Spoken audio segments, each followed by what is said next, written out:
protecting critical infrastructure and cyberspace. And our work together with Indo-Pacific partners is vital for protecting the rules, rights, and norms that make us all safer. So I'm enormously proud of all the progress that NATO has made since we last came together. The alliance faces historic challenges, but we're meeting those challenges with confidence and, above all, with unity. Make no mistake, we will not be drawn into Putin's war of choice, but we will strengthen NATO's defense and deterrence. We will defend every inch of NATO territory, and we will continue to defend the open world of rules and rights that NATO has so proudly supported for nearly 75 years. So thank you very much, and I'll be glad to take a couple of questions. Thank you, Mr. Secretary. First question will go to Christopher Gordon, Air and Space Forces Magazine. Thank you. Mr. Secretary, in what ways would NATO's security be strengthened if Sweden were to become a member of the alliance in the upcoming months? How specifically would such a development enhance the alliance's military and deterrence capabilities in the Nordic region and generally? Why is it important? And if Sweden is not admitted into the alliance soon, what specific steps will the U.S. take to safeguard Sweden's security in the meantime? Would there be more military deployments, exercises, training, planning?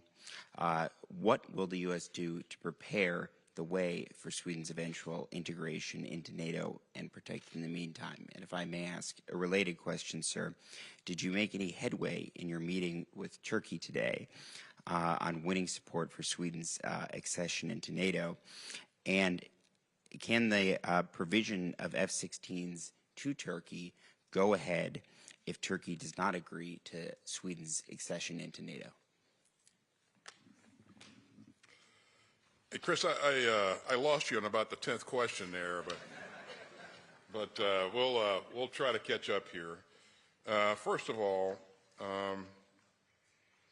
in terms of the value that Sweden brings to NATO, as you know, Chris, Sweden is a strong democracy, and it's a country with substantial military capability. They've invested over the years in modernization. We have trained with them in a number of cases, and so being interoperable in a very short period of time would be no challenge with Sweden. And I was just in Sweden a couple of weeks ago, as you may know, and I had the opportunity to spend some time with the Minister of Defense, and also got a chance to look at some of their capabilities. Very impressed with the leadership in their military and the enthusiasm and commitment of their troops. So what they bring is, again, substantial military capability, a modern force, and they've invested a lot in their force. I was also impressed by their domain awareness, maritime domain awareness, and the awareness of what's going on in the skies around them as well, in the region. So they bring that to NATO as well. It will enhance our ability to be aware of what's going on in the maritime and the aerial domains. You ask about increasing activity with Sweden. We've done that already. We've increased the number of exercises and ship visits and a number of other things with Sweden. And so, you know, I think we've continued to make progress and increased our opportunities to work towards greater interoperability. So, I think very encouraging. Now, you mentioned my interaction with my Turkish colleague. You know, he's a brand new minister, recently installed. So my purpose in meeting him today was to just, you know, an introductory meeting, just to congratulate him on being installed as Minister of Defense. And of course, you know, sees every opportunity to encourage him to move forward and approve the accession of Sweden. So, but it's a very short meeting, and I don't have anything to report out from that encounter. So. Thank you, sir. Next question go to Politico EU. Lily? Thank you very much. I have two brief questions. The first is, what is your message to allies who still haven't made concrete plans on how to reach the 2% defense investment target, in particular Canada and Luxembourg?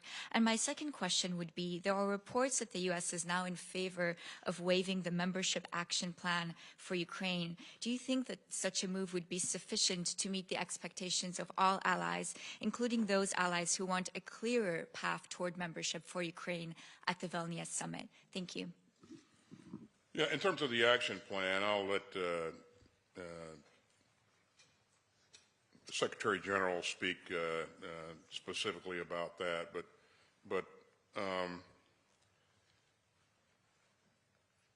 I think we're at a point in time where, you've heard me say that we're confronting historic challenges. And so what we've learned over the last many months as we've watched this unprovoked and illegal invasion of Russia into Ukraine, what we've learned is that, countries have to invest in their defense. And I think we know that already, and most everybody knows that already, but it became real as we saw this unfold. And so countries are leaning forward and more than willing to invest in their defense. And as we continue to discuss this, I think there is broad agreement that the 2% investment, 2% of GDP investment should be a floor and not a ceiling. And there are many countries that are anxious to exceed the 2%. And there are many countries that are on the glide path to get there in a reasonable amount of time. In terms of the specific countries that have not yet made it there, I would defer to them to talk about their plan to get there. But I see broad agreement that this is a goal highly worth pursuing. So we'll continue to encourage our allies to meet that goal, because it's really, really important. We have to continue to invest in weapons and munitions and replace the weapons and munitions that we provided to Ukraine in many cases. And it's going to take increased investment to make sure that we are where we need to be across the board with NATO. We also have to standardize munitions. We've learned a lot there as well. And so our armaments directors are working together to make sure that, where possible, we're engaging in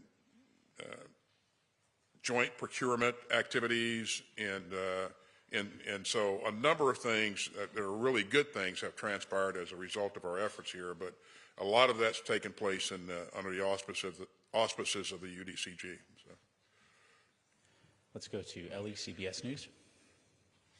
Thank you for doing this. As you know, Secretary Blinken is traveling to Beijing this weekend, and one of his stated goals is to improve military communications. How would you describe the current mill-to-mill communications with China, and have you reached out for a meeting with your counterpart since Singapore? Thank you. Well, thanks, Ellie. As you know, I have made an effort prior to going to Singapore and while at Singapore to engage my counterpart, and I'm confident that over time that's going to happen. We're going to meet at some point in time, but we're not there yet. Not because we didn't try to, and that we won't continue to try. As you know, I was in Singapore a week and a half ago. I've been on the road quite a bit, and so I've not reached out since.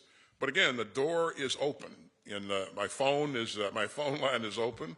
And so they can pick up the phone and call at any time, and we'll continue to work to make sure that we have open lines of communication. Ellie, you've heard me say a number of times, I think it's important that countries with significant military capacity and capabilities have the means to talk to each other so that we can manage potential crises and make sure that things aren't allowed to unnecessarily spiral out of control. The kind of relationship that we want to have with China is one of competition and not one of contention. So we'll continue to work to make sure that where and when possible, we open those lines of communication. We have time for one more question. Let's go to Elena from Suspilne, Ukraine. Secretary Austin, thank you very much. First of all, recently it was the information that appeared in the New York Times and several in other American media that U.S. may offer Ukraine some so-called Israeli security model. Can you explain in more detail what exactly does it mean, and do you think it is a viable idea and it will be available for Ukraine as some kind of security guarantees, although I guess you know that it's not the same security guarantees as the Ukrainian side would like to receive? Thanks, Elena. I won't speak to any type of security arrangement at this point in time. What I've been focused on, what I remain focused on, is making sure that we're providing Ukraine the security assistance that it needs to be successful in this fight, Elena. And it's really important that we and our partners that are fighting the fight remain focused on this. We'll have a bilateral relationship with Ukraine going forward, as you would imagine. The people who will hammer out those kinds of arrangements are talking to each other. But again, my focus remains on making sure we get the right kinds of security assistance to Ukraine so they can be successful. And I think this is a really critical time point in time on the battlefield. So, but thanks for the question. Thank you, Mr. Secretary. Ladies and gentlemen, that's all the time we have for today. Thank you for coming.